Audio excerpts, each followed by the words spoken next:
Hello everybody. As you can see, we're back in this beautiful studio again, and people have been at work and have changed the colour because we had red before and it was a bit violent, so they've toned it all down and made it blue and grey, and it looks quite nice now. So what I'm going to do today is to talk to you about the soul and the Logos, which is also called the Holy Ghost. Okay, it's 2 bits of paper. Now, I'm going to read, first of all, what I got from the Great White Brotherhood, and then I'll try and explain to help you understand what it all means. But we're going to talk about the soul, first of all. Now, it says, the Spirit of God, the soul, as it is called, is our personal aspect of the Almighty Creator, God. It manifests itself through our consciousness, although it is not our consciousness. Our God Spirit fabricates all the parts that go to make a living object, whatever it might be, including humans, and so our God Spirit manufactures our consciousness.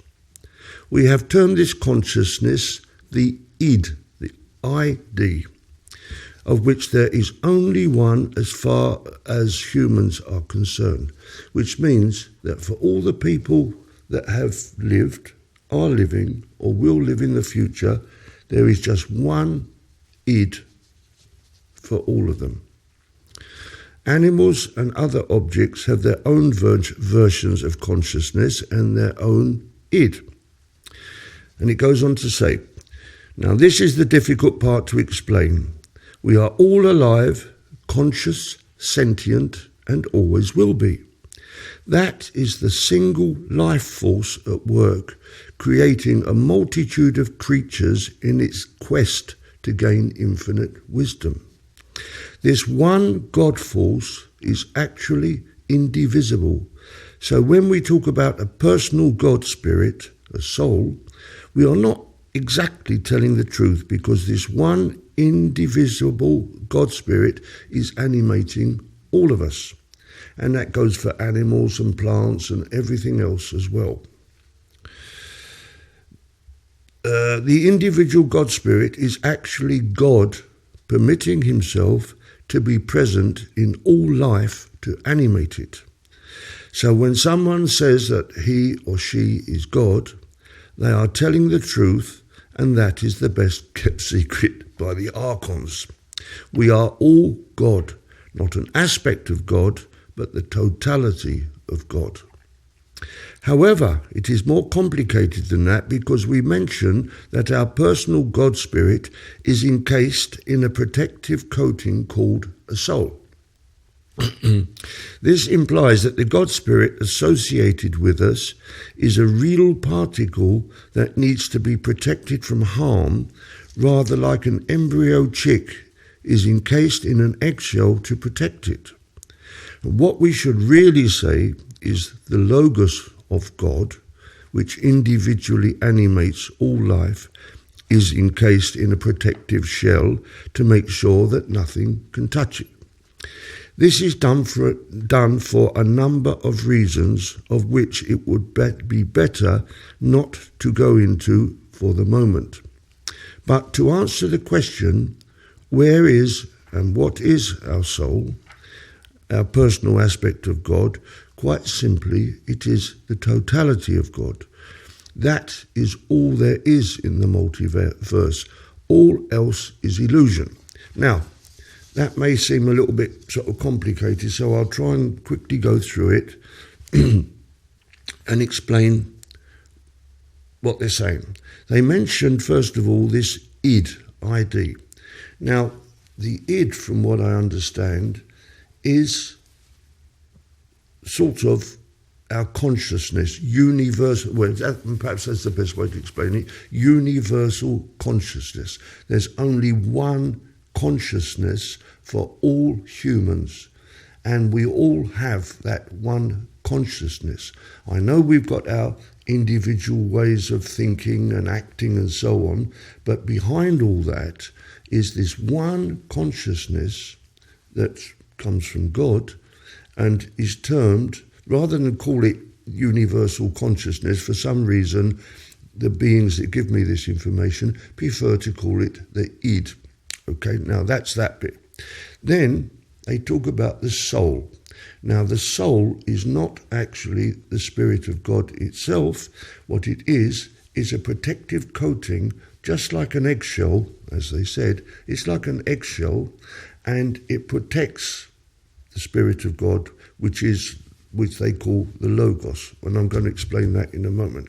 So the soul is actually a protective coating, and when a human, when it's decided to create a human, the archangels take a Spirit of God.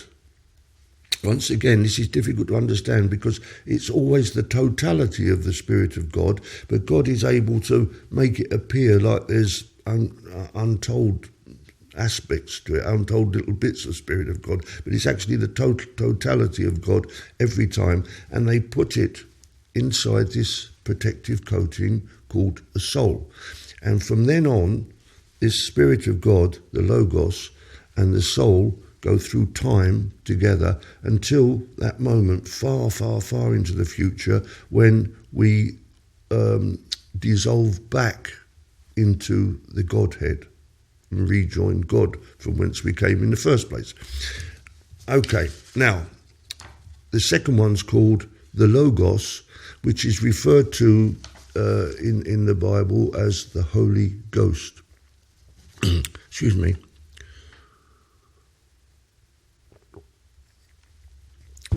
Okay, the Logos of God is considered to be the stamp that is put on humanity by the archangels charged with creating humanity. It can be considered to be like the seal that, say, an ambassador would be given to mark his authority. Equally, we see it in military circles where soldiers wear ornaments to denote their ranks. You know, they have it on here or on their arms or whatever. The Logos is the mark, invisible to earthly life, that is locked safely within the soul of any and all creatures, that gives it authority from God to be alive. Without this stamp, this Logos, nothing can have life. We should venerate this Logos because it is our badge of authority from God itself to be human and to be one with God.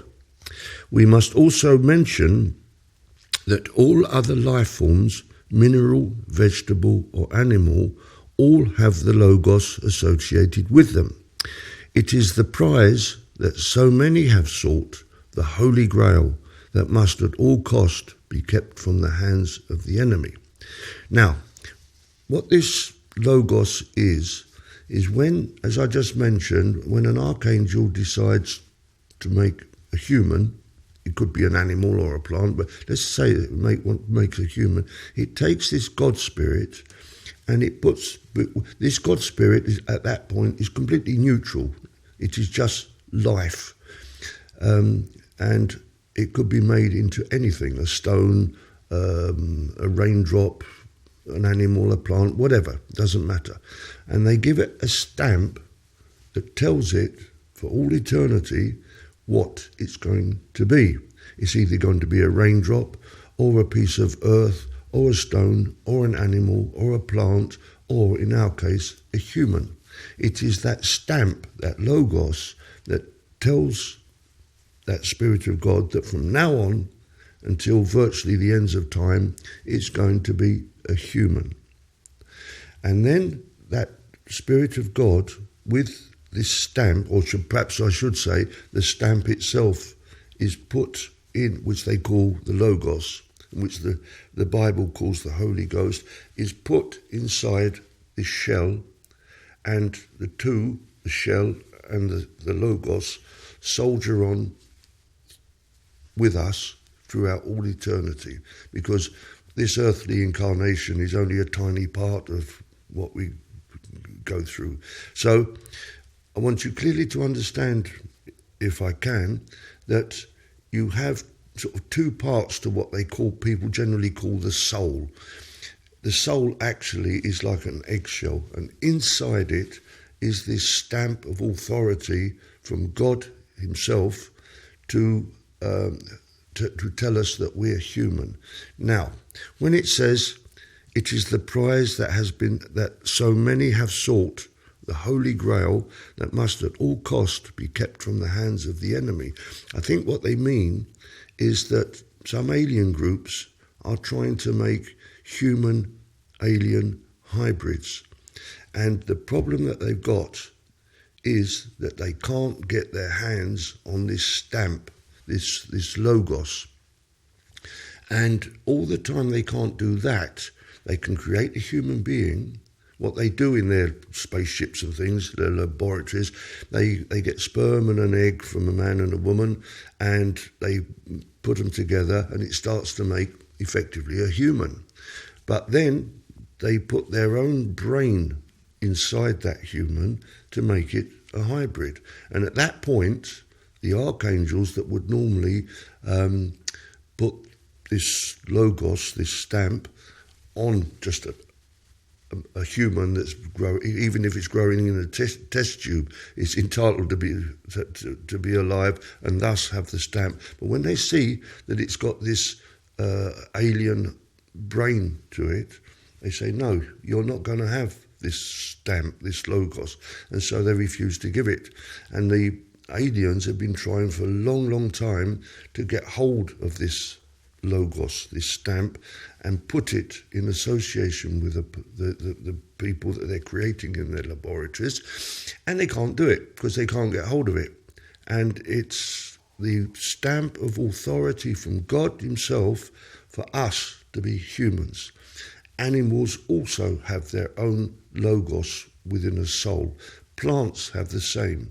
And I think virtually everything else also has the same thing, that each one has its own stamp from God to tell it what it's going to be. And we are human because we have this logos associated with us, which is contained within the soul. Okay? I know it's a bit complicated, but I hope you understood. It's not actually an easy subject to understand, but I've done my best as usual, and I thank you for listening to what I said, and I'll speak to you again another day on another topic. Bye.